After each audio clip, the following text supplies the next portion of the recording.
যে 10টি ভুল বা অসতর্কতার কারণে নামজারি বাতিল হয়ে থাকে। নামজারি বর্তমানে বাংলাদেশের জমির মালিকানা প্রমাণের সবচেয়ে গুরুত্বপূর্ণ দলিল। জমির রেজিস্ট্রির পরপরই এটি সম্পন্ন করতে হয়।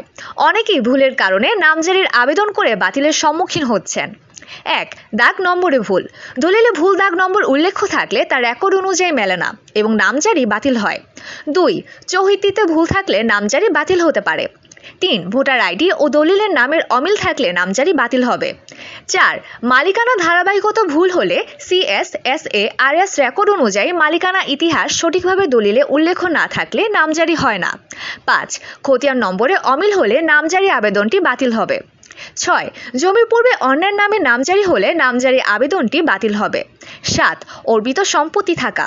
সরকারি নিয়ন্ত্রিত অর্পিত সম্পত্তি ভুলবশত ব্যক্তিগত মালিকানা ভেবে বিক্রি করলে নামজারি বাতিল হয়। 8. খাস জমি থাকা। ব্যক্তিগত জমির মাঝে যদি খাস জমি থাকে তাহলে সেই অংশে নামজারি হয় না। 9. নদী ভাঙন বা সরকারি খাস জমির অংশ থাকলে নামজারি বাতিল হবে। 10. অংশের বেশি জমি বিক্রি করা। ওয়ারিশানদের কেউ কেউ নিজের অংশের চেয়ে বেশি জমি বিক্রি করলে পরবর্তীতে ক্রেতা সমস্যায় পড়েন আর অতিরিক্ত অংশ নামজারি হয় না।